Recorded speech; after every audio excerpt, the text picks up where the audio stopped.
Pengkhianatan orang-orang Yahudi kepada kufar Quraisy di perang Khandaq. Assalamualaikum warahmatullahi wabarakatuh. Kaum muslimin, pemirsa Sirah on the Spot yang dimuliakan Allah Subhanahu wa taala. Judul ini merupakan judul yang sangat aneh, mungkin begitu kejam ya, karena orang-orang Yahudi mengkhianati orang-orang kufar Quraisy. Dua-duanya sama-sama kafir, tapi saling berkhianat. Dan ini muncul dari orang-orang Yahudi. Bagaimana ceritanya? Perang Khandaq adalah perang koalisi yang diikuti oleh suku Quraisy dan Ghatafan, lalu diikuti juga oleh orang-orang Yahudi yang ada di kota Madinah. Ketika itu, orang-orang kufar Quraisy tidak bisa masuk ke kota Madinah karena kaum muslimin atas dasar saran dari sahabat Salman Al-Farisi radhiyallahu taala anhu membangun parit yang begitu panjang, yang memanjang dari Jabal Sala, nanti kita akan ke sana, sampai ke arah Jabal Uhud yang mengelilingi kota Madinah. Sehingga orang-orang Yahudi yang ada di dalam kota Madinah, mereka berpikir untuk berkhianat kepada Rasulullah sallallahu alaihi wasallam. Akan tetapi ketika pengepungan itu begitu lama dan tidak ada tanda-tanda kemajuan dari orang-orang kufar Quraisy dan koalisi Ghatafan untuk memasuki dan mengalahkan kaum muslimin di kota Madinah, orang-orang Yahudi mulai berpikir untuk mengkhianati orang-orang kufar Quraisy. Coba kita lihat, mereka begitu kotor, mereka begitu culas, tidak memikirkan sumpah dan janji mereka bahkan kepada teman mereka sendiri, yaitu orang-orang kufar Quraisy. Lalu dua orang pendeta Yahudi yang bernama Ka'ab bin Asad dan Huyai bin Al-Akhtab melakukan makar untuk kembali menjebak Rasulullah sallallahu alaihi wasallam demi maslahat mereka. Mereka pun mengutus seorang pembesar dari Bani Quraidah, yang mana ini merupakan kabilah Yahudi juga, untuk datang kepada Rasulullah sallallahu alaihi wasallam seraya menawarkan tawaran yang benar-benar penuh dengan pengkhianatan. Ibunda Aisyah radhiyallahu taala anha mengatakan bahwasannya Rasulullah sallallahu alaihi wasallam bercerita kepadanya, "Telah datang kepadaku utusan dari orang-orang Yahudi. Mereka menawarkan kepadaku dengan berkata, 'Wahai Muhammad, tidakkah engkau suka jikalau kami menangkap pembesar-pembesar orang-orang Quraisy itu, lalu kami akan menawan mereka dan menyerahkannya kepada engkau agar engkau memotong kepala-kepala mereka.'" Coba kita lihat betapa busuknya orang-orang Yahudi ini. Mereka justru mengkhianati koalisi mereka sendiri dan datang kepada Nabi Muhammad untuk menawarkan kepala-kepala koalisi itu dengan jaminan agar Rasulullah Shallallahu Alaihi Wasallam memaafkan mereka. Coba teman-teman perhatikan redaksi perkataan orang-orang Yahudi ini kepada Rasulullah Shallallahu Alaihi Wasallam. Mereka menyuruh Rasulullah Shallallahu Alaihi Wasallam untuk berkhianat. Ya subhanallah. Akan tetapi Rasulullah Shallallahu Alaihi Wasallam mendiami mereka. Lalu Rasulullah Shallallahu Alaihi Wasallam memanggil seorang sahabat yang baru masuk Islam, yang berasal dari suku Ghatafan, yang bernama Nu'aim bin Mas'ud al-Ghatafani.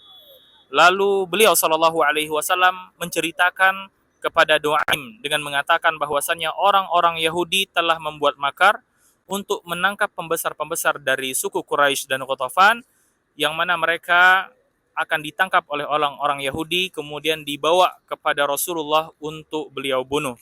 Lalu Nu'aim pun diperintahkan untuk mendatangi orang-orang kufar Quraisy, karena orang-orang kufar Quraisy menyangka dia belum masuk Islam, ya. Oleh sebab itu Nu'aim pun memberitahukan kepada mereka perihal pengkhianatan dan makar orang-orang Yahudi ini.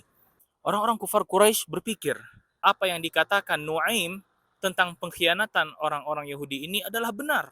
Karena orang-orang Yahudi memang terkenal sangat suka bermain kotor, tidak pernah terbukti akan ucapan mereka, dan selalu bermain curang demi maslahat mereka sendiri.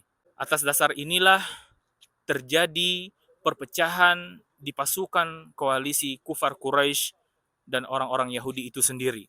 Sa'ad bin Mu'adz radhiyallahu taala anhu, dia pun berdoa kepada Allah Subhanahu wa taala, "Ya Allah, sejukkanlah pandanganku dari Bani Quraidah atau orang-orang Yahudi ini sebelum engkau mencabut nyawaku. Dan akhirnya Allah Subhanahu wa taala pun mengabulkan doa Sa'ad bin Mu'adz sebelum wafat beliau. Dan alhamdulillah di hadapan kita ini terdapat masjid yang tadi sudah saya sebutkan, yaitu Masjid Saba' Masajid. Kemudian di sini tempat makam para syuhada yang wafat di perang Khandaq atau perang Parit. Insyaallah tabarakar rahman.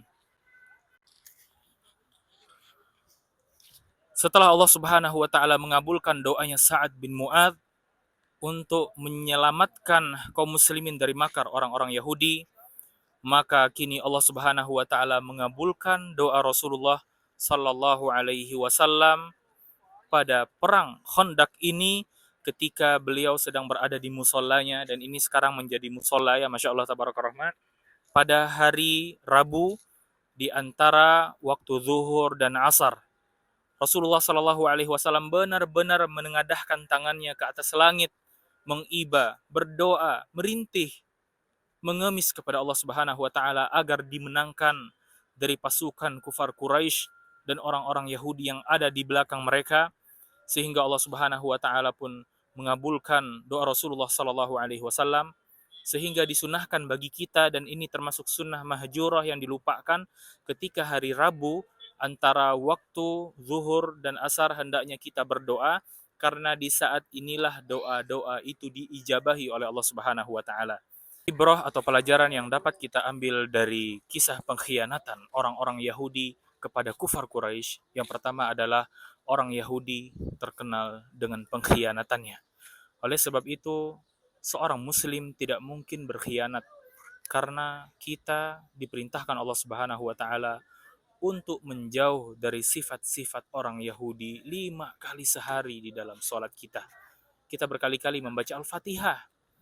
Allah Subhanahu wa taala berfirman, ghairil maghdubi alaihim waladdallin, yaitu orang-orang yang dimurkai Allah Subhanahu wa taala dan orang-orang dhalin yang sesat.